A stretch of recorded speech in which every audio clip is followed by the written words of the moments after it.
السلام علیکم۔ بسم اللہ الرحمن الرحیم۔ عید مبارک۔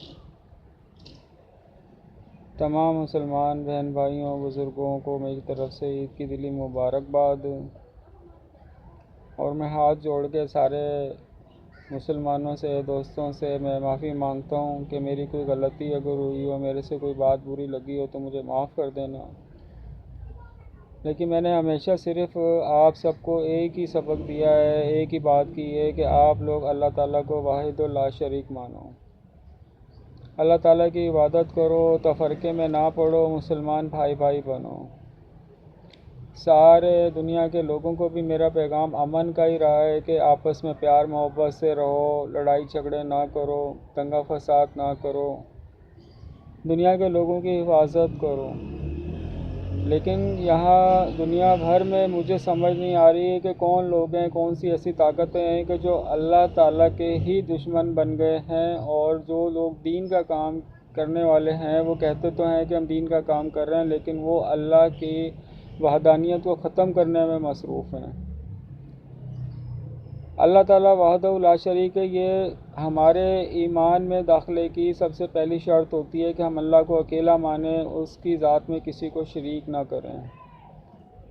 میں مسلمانوں کی مثال آپ کو دے رہا ہوں کہ مسلمان کلمہ تو یہی پڑھتے ہیں کہ لا الہ الا اللہ محمد رسول اللہ، لیکن وہ جو ہے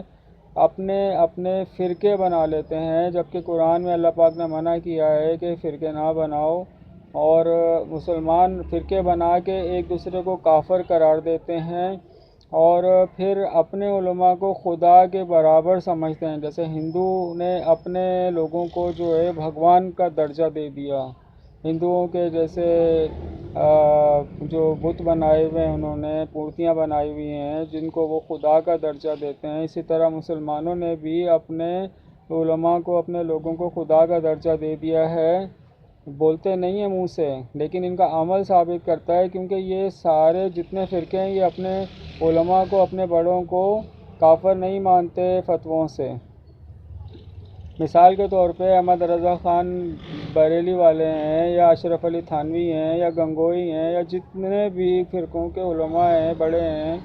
ان سب نے ایک دوسرے کو کافر کے فتوے دیے، اور رسول پاک صلی اللہ علیہ وآلہ وسلم کی تعلیمات کے مطابق کفر کے فتوے دینے والے کافر ہو جاتے ہیں، لیکن یہ سارے ایک دوسرے کو جو ہے نا کافر کے فتوے دیتے ہیں، اور اپنے علماء کو مسلمان ٹھہراتے ہیں کہ جتنے بھی چاہے انہوں نے کفر کے فتوے دے دیے، یا ان کو جتنے بھی کفر کے فتوے ملے، لیکن یہ لوگ کافر نہیں ہوئے۔ تو یہ اللہ تعالیٰ کی وحدانیت کو ختم کرنے کے مشن پہ سارے کے سارے چلے ہوئے ہیں۔ اللہ تعالیٰ کا حکم بھی ہے کہ تفرقے میں نہ پڑو، رسول پاک صلی اللہ علیہ وسلم نے بھی بولا ہے کہ ایک امت بنو، لیکن یہ سارے کے سارے اس وقت اس شرک کی یعنی کہ یہ اس کو شرک سمجھتے ہی نہیں ہیں، جبکہ یہ اللہ تعالیٰ کی وحدانیت کو ختم کرنے والی بات ہے۔ عیسائیوں کا بھی یہی حال ہے کہ انہوں نے بھی جو ہے اللہ تعالیٰ کی وحدانیت کو ختم کیا، انہوں نے مورتیاں بنا لی ہیں، پیغمبروں کو انہوں نے خدا کا درجہ تک دے دیا، بیٹے کا خدا کا درجہ دے دیا۔ عیسائی، یہودی، ہندوؤں کو مثال آپ لے لو، ہندو بھی اسی طرح سے پہلے اللہ کو وحدہ لا شریک مانتے تھے۔ ان کی پرانی کتابیں اٹھا کے دیکھ لو تو وہ اس میں بھی وہ اللہ کو واحد لا شریک یعنی کہ ماننے والی باتیں اس میں بھی ملتی ہیں، مثالیں ملتی ہیں، مورتیوں کی مثالیں نہیں ملتی۔ پھر انہوں نے بھی مورتیاں بنا کے، کسی نے ان کو مورتیوں پہ لگا کے ان کو بھی شرک میں ڈال دیا۔ تو مجھے سمجھ نہیں آ رہی ہے کہ ایسی کون سی طاقتیں ہیں کہ جو اللہ تعالیٰ کے ہی دشمن ہیں، اور جو دین کا کام کرنے والے ہیں ان کو ہی انہوں نے جو ہے نا مشن پہ لگا دیا ہے کہ اللہ تعالیٰ کی وحدانیت کو ختم کیا جائے۔ تو آپ لوگوں سے ہاتھ جوڑ کے میری التجا ہے، آپ لوگوں کا علم بہت زیادہ ہے، آپ لوگوں نے بہت کتابیں پڑھی ہیں، آپ لوگوں نے زندگی میں بہت محنت کری ہے دین کے لیے، لیکن میں تو ایک ادنا سا یعنی کہ مجھے انسان سمجھ لیں کہ میرا علم بھی اتنا نہیں، میرے پاس پیسہ بھی اتنا نہیں، لیکن یہ ایک کامن سینس والی بات ہے کہ آپ سارے ایک دوسرے کو فتوے دے دو، اور وہ فتوے کہاں چلے گئے؟ مثال ہے جن کو آپ امام احمد رضا خان بریلی والے ہیں، یا اشرف علی تھانوی، انہوں نے سینکڑوں ہزاروں یعنی کہ دیوبند والوں نے سینکڑوں ہزاروں فتوے دے دیے ایک دوسرے کو کافر کے، وہ فتوے کہاں چلے گئے؟ وہ کس کو لگے؟ کون کافر ہوا؟ آپ لوگ خود بتائیں۔ نہیں تو یہ شرک نہیں ہے تو اور کیا ہے؟ ٹھیک ہے، بس یہ مختصر سی بات آپ سے عرض کرنی تھی کہ بھائی دنیا کو جو ہے آپ لوگ امن کا گہوارہ بنائیں، انسانیت کا احترام کریں، انسانوں کی بھلائی کے لیے کام کریں، اور اللہ تعالیٰ کو وحدہ لا شریک مانیں، اس کی ذات میں شرک نہ کریں، اپنے آپ کو خدا نہ بنائیں۔ بس یہ پیغام آپ کو دینا تھا۔ اللہ تعالیٰ ہماری مشکلیں حل کریں، ہم سب کا اللہ تعالیٰ حامی و ناصر ہو،